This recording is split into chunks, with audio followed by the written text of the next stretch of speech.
छत्तीसगढ़ में नक्सलियों में ऐसी भगदड़ मची है कि वो अब शहर की ओर भागने लगे हैं। हाल ही में रायपुर और कोरबा में शहरी क्षेत्रों में छिपे कुछ नक्सली पकड़े गए हैं। अब जो जानकारी सामने आ रही है उसके मुताबिक नक्सलियों ने शहरों में छिपने के लिए 4 ट्रैक बनाए हैं। इनमें पहला रूट गैंगटिक कहा जाता है, जिसमें दिल्ली, हरियाणा, कानपुर, प्रयागराज, लखनऊ, वाराणसी और कोलकाता का रूट है।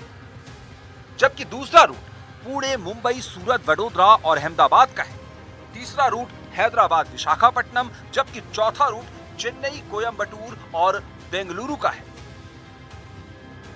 मतलब छत्तीसगढ़ में नक्सलियों को ऐसी मार पड़ रही है कि वो अब छिपने के लिए जंगलों से बाहर शहर की ओर भाग रहे हैं। कुछ एक्सपर्ट्स का ये भी दावा है कि नक्सली शहरों में पहुंचकर युवा वर्ग को टारगेट कर सकते हैं और धीरे धीरे सामाजिक संगठनों के जरिए अपनी विचारधारा फैलाने की कोशिश कर सकते हैं।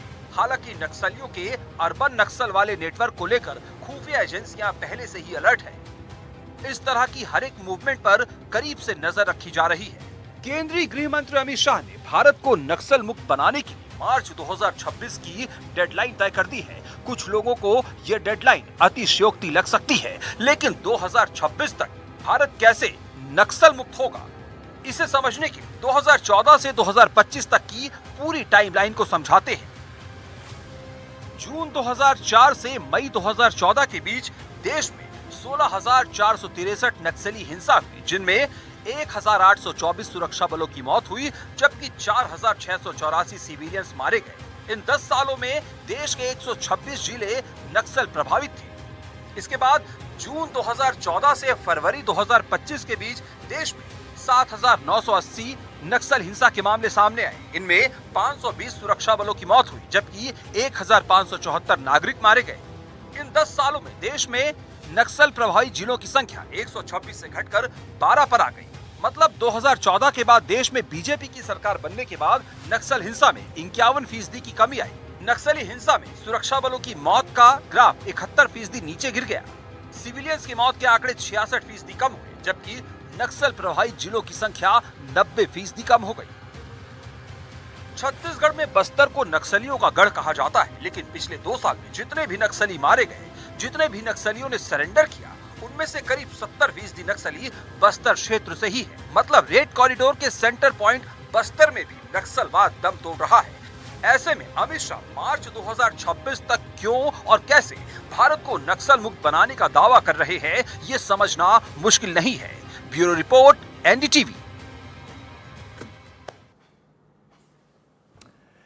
तो सरकार अपनी सोच सामने रख चुकी है। केंद्रीय गृह मंत्री अमित शाह ने स्पष्ट तौर पर कहा है कि नक्सलियों के लिए रेड कारपेट बिछा है, रेड कॉरिडोर वालों के लिए रेड कारपेट बिछा है, बशर्ते वो पहले हथियार डाल दें और उसके बाद उनका हम स्वागत करेंगे। हथियार नहीं डालेंगे तो अंजाम भुगतने को तैयार रहें।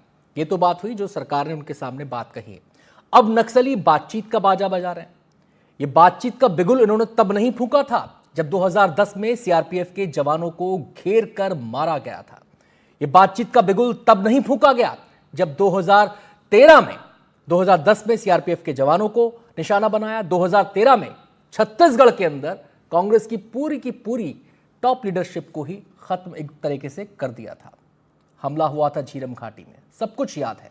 आज सियासत के एक नेता डी राजा जी की तरफ से आवाज उठी है कि बातचीत का प्रस्ताव स्वीकार कर लेना चाहिए। तो आवाज सियासत से उठी है, तो शुरुआत भी हम सियासी नेताओं से ही करेंगे। पहले परिचय अपने मेहमानों का हम आपसे करवा दें। शताब्दी पांडे हैं हमारे साथ, बीजेपी प्रवक्ता, बहुत बहुत स्वागत है शताब्दी आपका।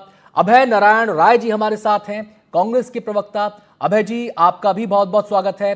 डॉक्टर रविंद्र उपाध्याय नक्सल एक्सपर्ट के तौर पर हमारे साथ जुड़ रहे हैं, जो एडिशनल एसपी रहे हैं छत्तीसगढ़ में और जिन्होंने ग्राउंड पर रहकर तमाम हालात को अपनी आंखों से देखा है, उन चुनौतियों को महसूस किया है जो इस लड़ाई में सामने आई हैं। इसके अलावा वरिष्ठ पत्रकार बाबूलाल शर्मा जी हमारे साथ मौजूद हैं। सभी मेहमानों का बहुत बहुत स्वागत है। सबसे पहला सवाल मेरा है शताब्दी पांडे जी आपसे ही, क्योंकि एक वरिष्ठ नेता ने आवाज उठाई है कि बातचीत का प्रस्ताव स्वीकार करना चाहिए। नक्सल मुक्त भारत क्या होता है, आपका इस पर क्या टेक है? देखिए, हमारे माननीय देश के गृह मंत्री अमित शाह जी ने इस नक्सलवाद के समापन समारोह पर कह दिया है कि हथियारी नक्सलवाद का समापन मार्च 2026 को हो जाएगा।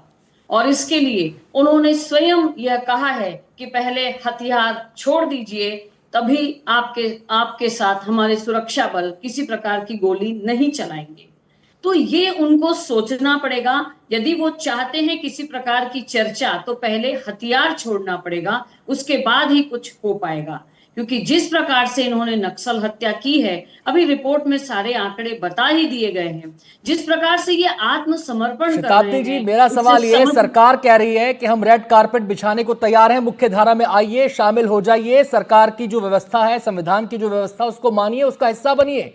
तो यहां पर बातचीत तो निरर्थक ही हो जाती है, बातचीत का स्कोप ही कहां है? यहां पर आइए, मुख्य धारा में शामिल हो जाइए, हथियार छोड़ दीजिए। देखिए, हम तो यही कह रहे हैं ना कि आप सबसे पहले अपने हथियार छोड़िए।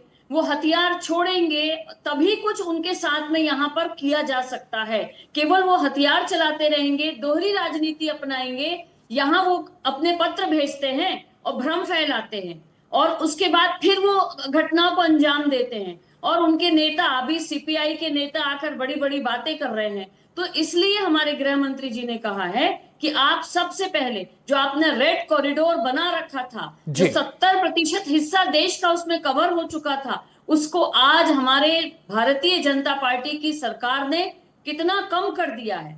तो अब उनसे यही कहना है कि आप अपना ये रेड कॉरिडोर छोड़िए, आपके लिए रेड कारपेट बिछा रखा है। मैं सीधे अभय जी का यहां पर रुख करना चाहूंगा। अभय जी, डी राजा जी का बयान आपने सुना, उसी पर आज हम ये चर्चा कर रहे हैं। मेरा सवाल आपसे ये है, क्या बगल में बंदूक रखकर बातचीत हो सकती है जब सरकार कह रही है कि हथियार छोड़िए, मुख्यधारा में आइए?